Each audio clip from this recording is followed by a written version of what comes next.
Hey guys, welcome back to my channel. If you're new around here, my name is Bibiana and coming to you quite barefaced as I'm doing a beauty video today, which I'm really excited to share with you because on this channel we talk a lot about faith, about marriage, parenting, the kids, taking care of the home, food, but what about you? And today I want to share some of the things I do for myself, which I really feel help me be the best I can for my family and for work and everything else. And so these, I'd say, are kind of like a cross between self-care and self-maintenance as well, because quarantine life has meant a lot of services are closed, but I'm going to show you how I still try and look my best and achieve those salon-style results, but at a fraction of the cost. And all these routines I'm going to show you are very beginner friendly because I like things simple and easy. I'm busy too. If you're new around here, you might not know I'm a mother of 3 young children. I've got another one on the way, and so I still want to look my best and feel my best even if it is quarantine. It's going to cover 3 of my favorite topics: hair removal, skincare, and nails. Now with the hair removal, that part of the video is sponsored by Braun. I'm excited to share with you a new technique I'm using. Forget waxing, forget shaving. Epilating has been a huge game changer for me. I'm going to share with you how I get out of that quarantine nail struggle, how my nails went from this to this.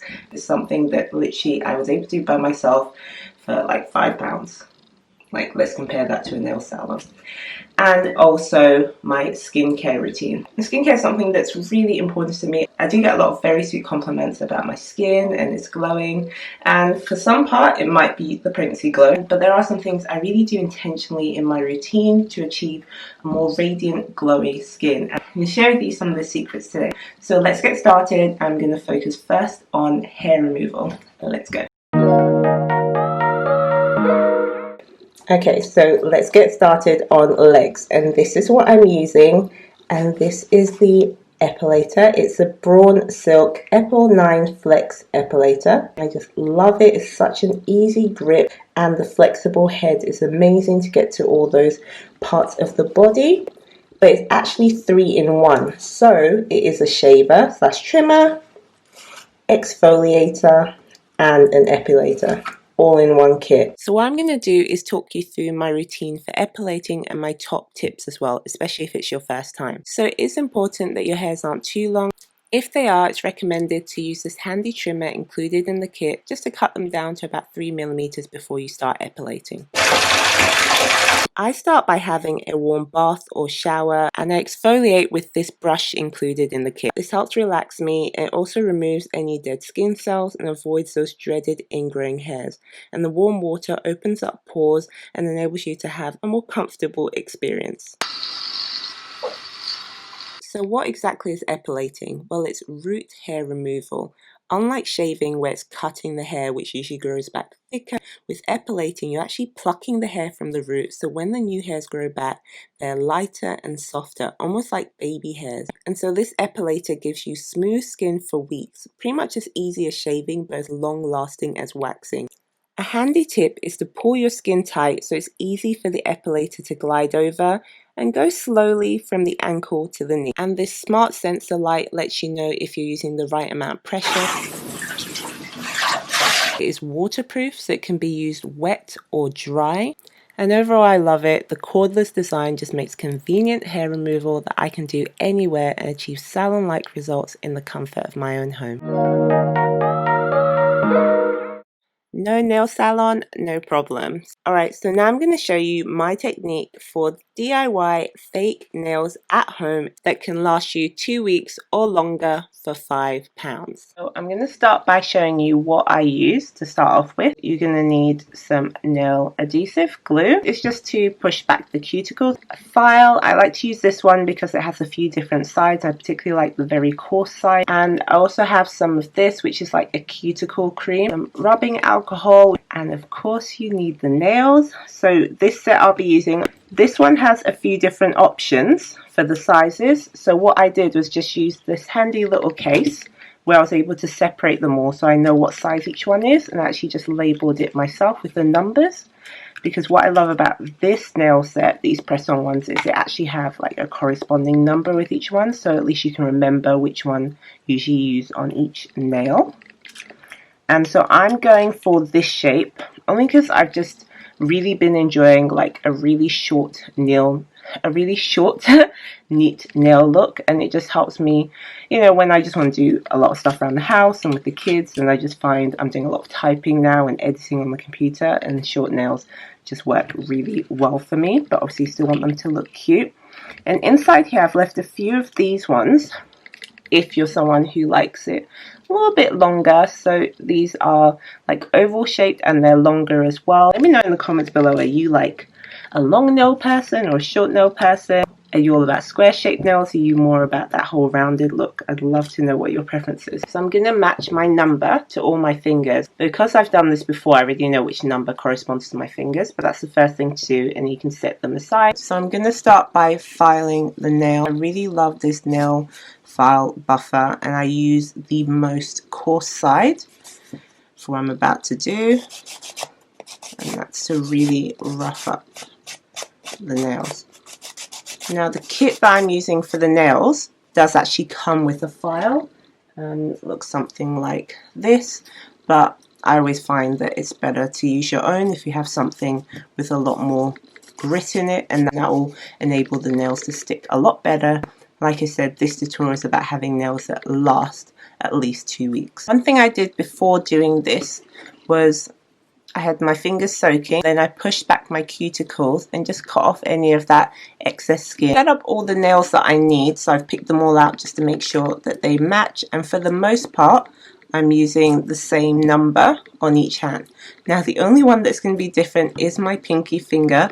I've always had this problem when I go to nail salons. If I get really close, you can see this one, not just a very short nail bed, so it's literally half the length of the other one. I find is I have to adapt this pinky nail just to make this bit where it goes into my cuticle a little shorter, otherwise it's going to be super long. These are French tips, so if I start filing down the top, it's going to make that white bit a lot thinner, and then it will look completely different even though it's the same length. So I find it's a lot easier to adjust the length by going here and just cut round. So you take all the time you need if you're doing it for the first time, and I just go in with a file, move it over so there's no rough bits which are going to be scratching.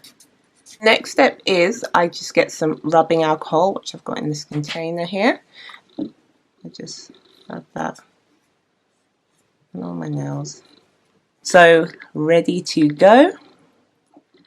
So what I like to do, personal preference, you can put the glue either on the nail or on your nail, or some people do both. I prefer to put it actually on my nail. So you don't need much of this, a little bit goes a long way in different parts of it, and then use the actual tip to spread it out to form a very even layer. And you don't want it too thick, otherwise the nail will lift very easily. Pushing it right into my cuticle, I put my fingers straight and then I press down, and that just prevents any air bubbles as well. On, and then you can just take this off. I usually just twist it, and then you just repeat the procedure on all the other nails.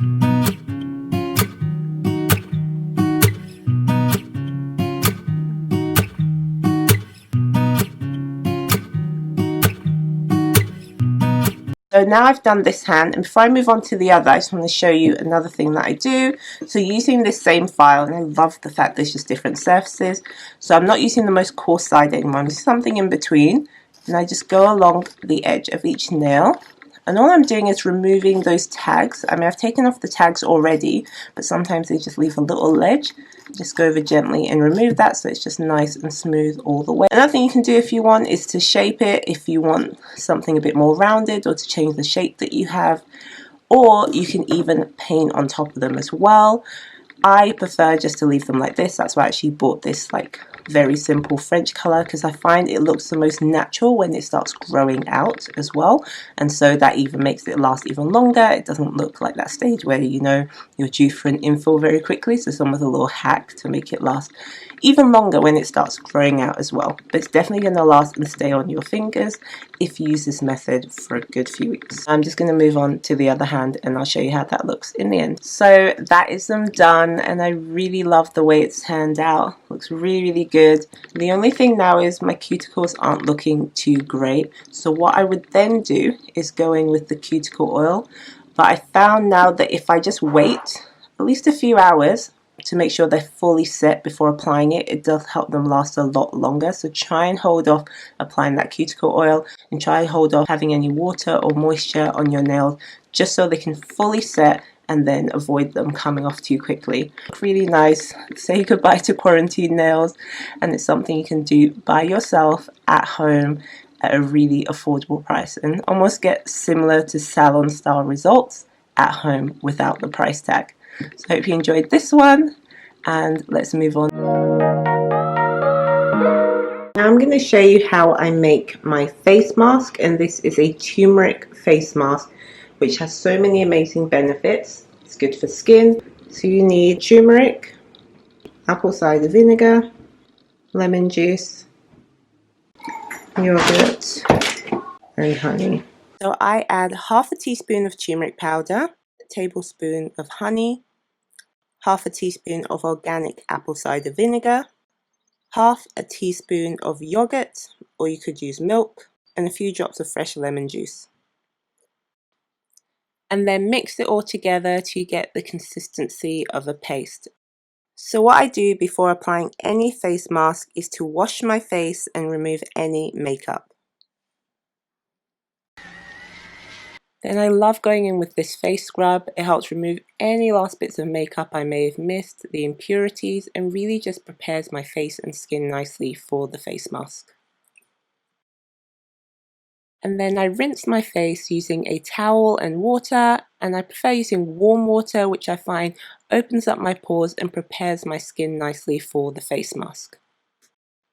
So now I apply the face mask carefully, avoiding my eyes, and I do try and avoid my eyebrows as well. And I'm putting this all over my face.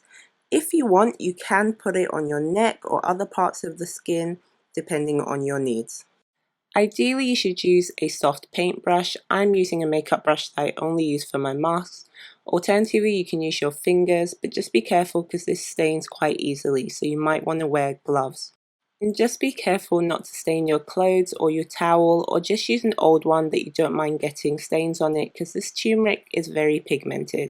And what I love about this face mask is that it's all natural. A lot of the ingredients I often have at home. It's one of the face masks I've seen the biggest changes and results from, because I used to have pretty bad acne. I have psoriasis as well, and I find this is really helpful in reducing the appearance of it, and it's worked wonders. And anytime I have a flare-up, it's definitely my go-to, and I find it really helps with those dark under eye circles. It's also great for things like hyperpigmentation, if you have very dry skin as well, and just to even out the skin tone. I then allow the mask to sit for about 15 to 20 minutes maximum. And with this mix, it should last you about 2 to 3 applications, so I can just keep it in the fridge for the next one. I then rinse it all off using some water and a towel. And like I said, don't leave it on for any more than 20 minutes, otherwise it's a lot harder to remove the stains. If you have left it on too long and you're struggling, then I just find using like a toner and makeup remover works. And like I said, this stuff stains pretty badly. Now, depending on your needs, it's something you could use every single day, and you should see results within about a week. And as things clear up, you can then use it maybe once a week or a few times a month. And it's given me more glowing, radiant skin, and it's one I've seen the most benefit from. Okay, so that is it for this video. I really hope you enjoyed it. Something a little bit different, all the different routines. I hope you found them helpful. I will leave a link down below for everything, and I look forward to seeing you in my next video. Bye.